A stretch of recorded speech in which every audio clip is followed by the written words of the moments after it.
All right, everyone, welcome back to another episode of Franchise Your Success. And we have Coach Dan. How are you doing, Coach? Oh, I'm a magnificent today, as usual. And I'm even more magnificent that I get to be here with all these wonderful people today. Amazing. And we are so glad to have you as well, because we feel like we're learning so much about franchises. And I feel like for being a really successful franchise owner, you need to have certain set of skills. So why don't we talk about some of the skills that you need to be successful in this business? What's the first one that you can come up with? Well, I'm thinking of one of the things that you start with as a franchisee is being the leader of your franchise. So you got to have that leadership, and that can be taught. And when I think of leadership, I think of way back, George Washington. I mean, when they were struggling I mean, you can look at all of the businesses in the world and you can see that there are challenges and some of the tough things that can happen. But I don't know of too many more tougher situations than George Washington, when his troops were demoralized and they were hungry and they didn't have the proper equipment and they were walking around in the snow with bare feet to be able to fight for the independence of this country. And many people like that early on have sacrificed. But I just think of him as a leader. He was right in there with his men. So the story is told about him when they were trying to get a wagon out of the mud, the mire. It mired down, and they're trying to pull it out in this muddy situation, and the men were pushing, and they couldn't quite do it. George Washington, rather than just saying, get it done, he jumps in, gets his boots all muddy, and he pushes it himself. He puts his shoulder into it, and he helps push it out. And so he led the men, he helped support the men, he helped support the cause.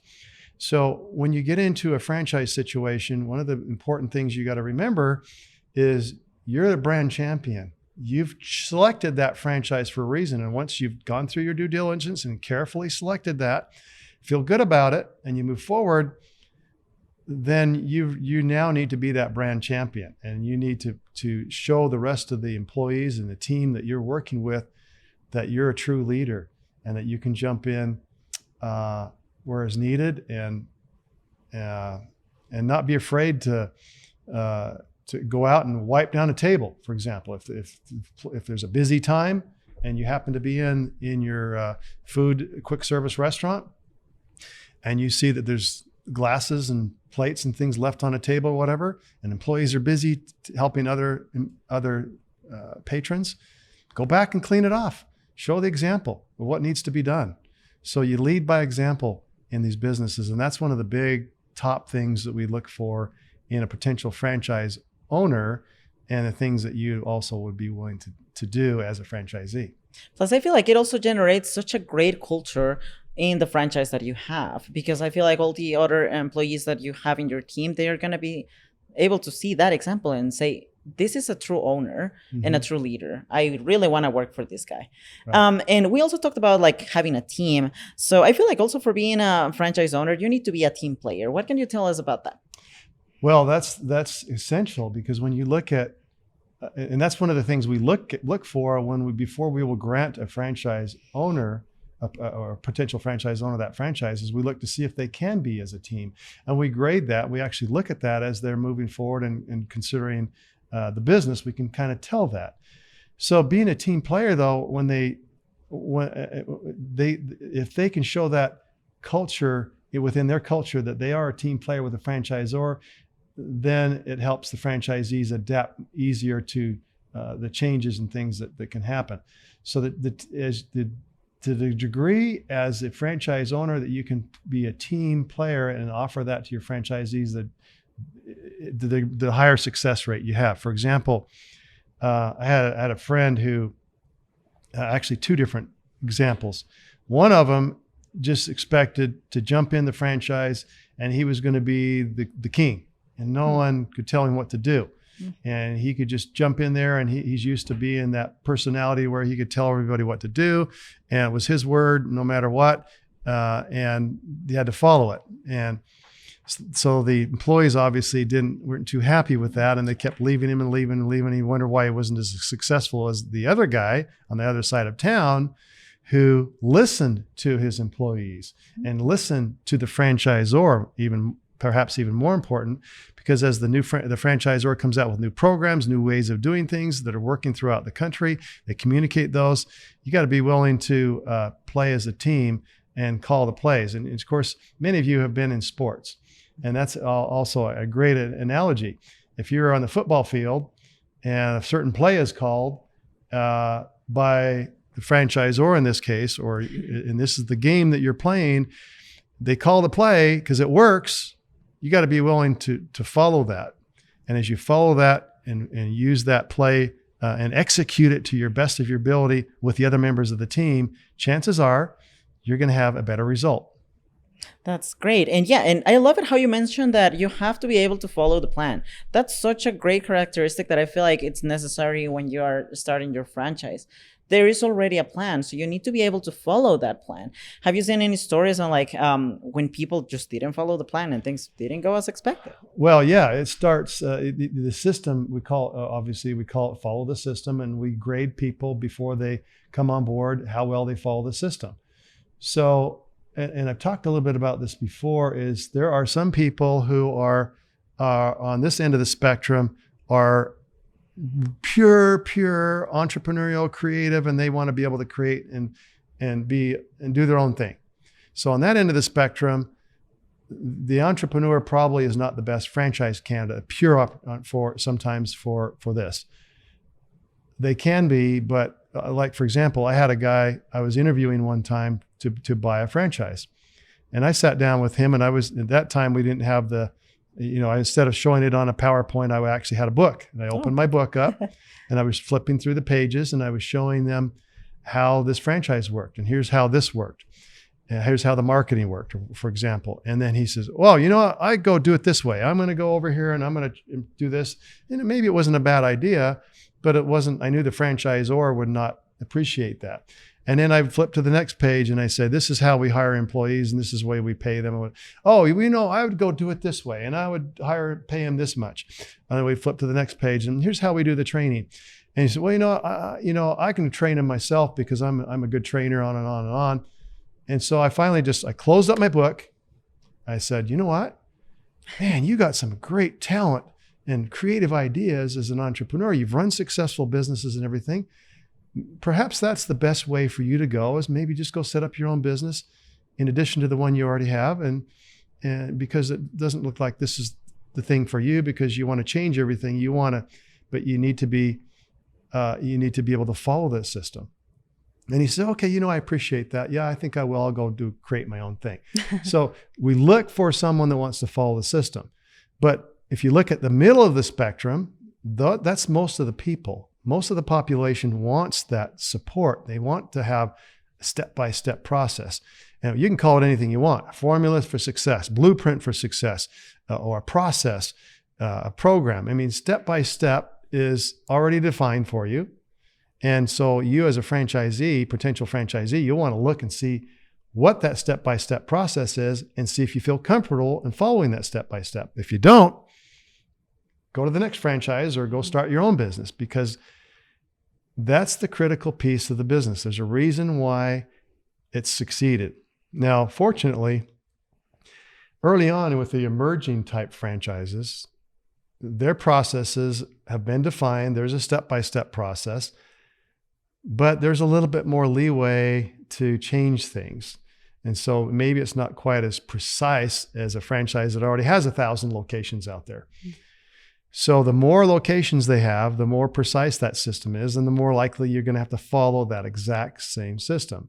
But the younger the franchise and the fewer locations they have, there's usually a little bit more leeway. And so those are the ones, if you're a little bit more entrepreneurial, you want to jump into maybe some of those that have the systems that are not quite as defined. They're defined, they work, that's why they are a franchise, but they're not as far down the road, and there is a little bit of room. Of course, we saw in the pandemic great examples of franchise companies and franchisees that redefined the system a little bit and brought new ways of marketing and new systems and innovations into the franchise company by testing them in their area. In fact, you go way, way back and you look at McDonald's, the Big Mac, I mean, it's on every menu now, Mhm.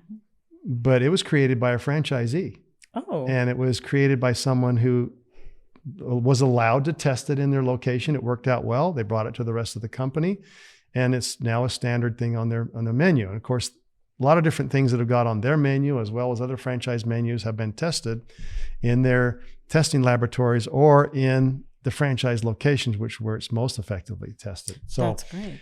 the idea of following the system is created, and what I like to use as the acronym for system is save yourself time, energy, and money. System. It spells out system if you look at the acronym of those names, but that's what it does. It's a shortcut for success. So why wouldn't you want to follow that? For sure. It's like a plan for you to be able to grow your business even faster than what you could do.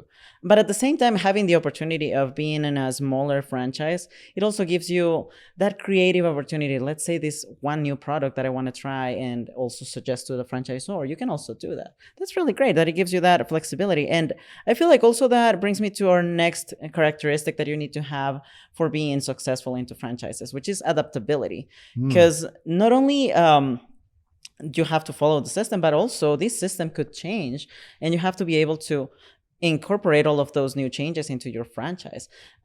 What are some examples that you have seen about adaptability in this business? Yeah, so that's another. Thank you for that. That's a good observation. And when we look at potential franchise candidates to join a franchise system,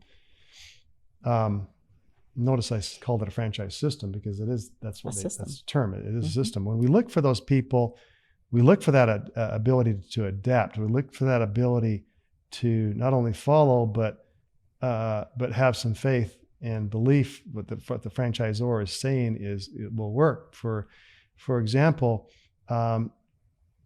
you got to change with the times, and you have to add sometimes revenue sources. When I started with a massage clinic, all they did was do a membership, and you had one free massage per month.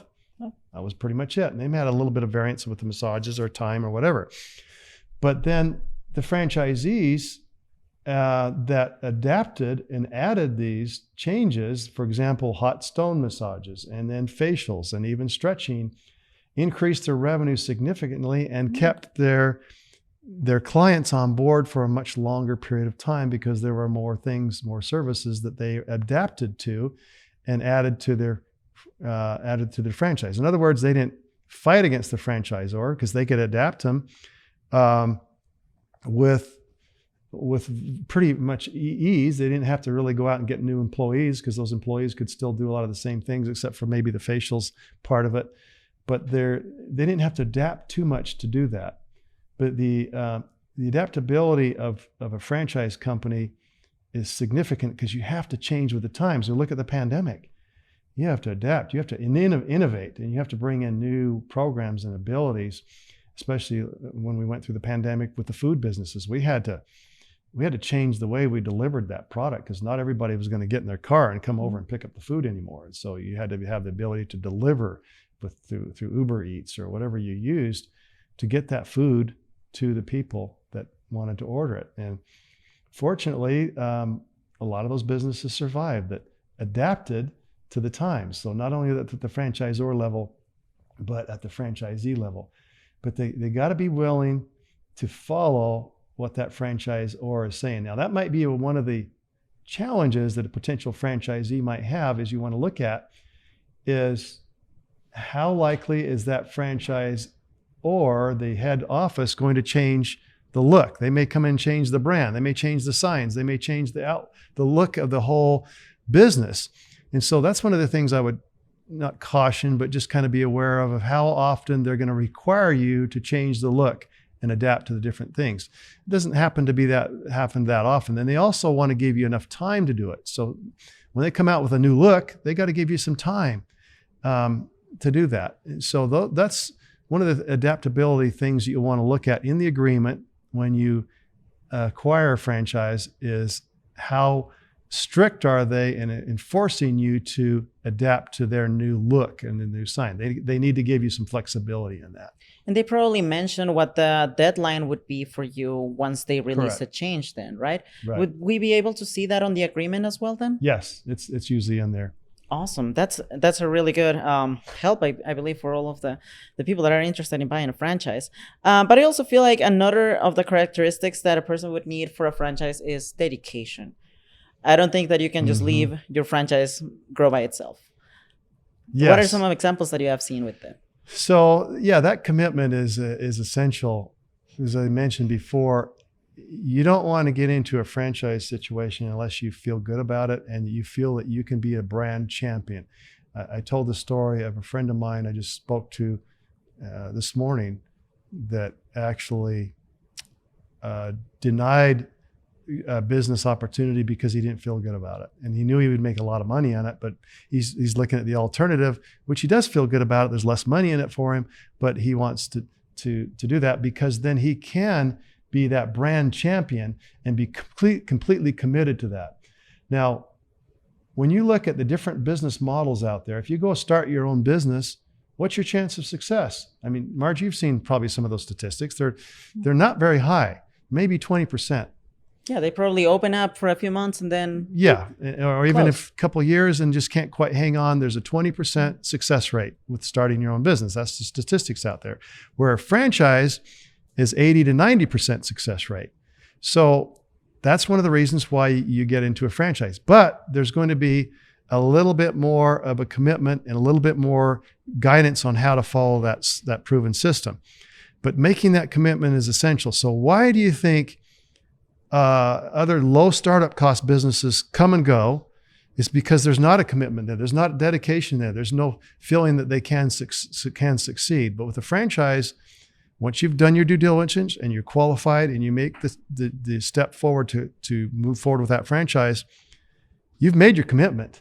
You're dedicated, and you better keep that dedication. Otherwise, it could fail on you. The reason why a franchise, one of the not the total reason, but one of the reasons why there's a higher success rate of 80 to 90% is because the franchisees are committed and dedicated to that brand because they've ferreted it out, they understand it, they like it, they move forward, they've invested all that money. So you better believe they're going to be more attentive to the systems and the programs that they've already proven can work.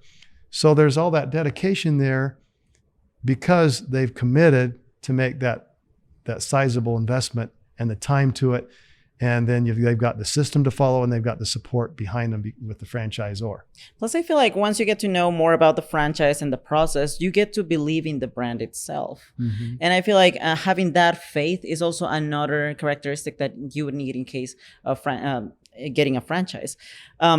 Especially, I feel like when you get to know more about a company, if you're not in love with that company, that's not the way to go. You should probably be looking for another company at that point. At that point, yes, you got to have that ability to do that. But one of the other things we look for in potential franchise candidates that needs to happen is the ability to deal well with people. Mm-hmm. And I've used that example before in helping to build the culture. If you're dealing well with your employees or even your franchisees, if you're a master franchisee, if you're dealing properly with them, treating them with respect, treating them with the idea that they've invested a lot of time and money into this and they need to be treated that way, that goes far in building the culture. But sometimes we have to look inside of ourselves and know who we are and how we treat people, because it's that little person that we treat when we don't have to treat them well. If we still keep that standard and we treat everybody as well as we can, then chances are we have a much better chance of treating our employees and our customers and our franchisees and even the franchisor on a higher level. So sometimes we think about treating people properly, just the people below us, like the employees, customers, and that type of thing with our franchise company, with our franchise. But we also need to remember to treat the franchisor who created the whole thing, who's supporting us, with respect too. So if we're treating them improperly, it's going to be sooner or later, they're just going to not have the same attitude toward you as a franchisee and maybe not give you the best support that they could, because you don't have the same attitude you have when you came on board with them. So treating people at a very high level and standard is critical. And of course, that's one of the things that the franchisor will gauge those potential new franchisees on, is they'll see how they're treated along a step-by-step process in qualifying for the franchise. And you should do the same thing when you're gauging whether or not you want to get into that franchise or not, is how they treat you. But also see how they treat other franchisees and their customers. That's something that is essential before you invest into a franchise. Well, that's great. And I feel like now we feel like we have the 5 skills to truly be successful in a franchise. It's all mindset. I feel like when you want to be successful in anything, you just have to have the right set of skills so you can truly achieve what you want to accomplish with your business. Thank you so much again, Dan, for sharing all of this awesome set of skills. And we're going to be working on them really hard so we can be successful in our next franchise. Awesome. Thank you so much again. And thank you to appreciate all our audience. And we're going to be talking on our next episode about the 5 reasons why people fail in a franchise.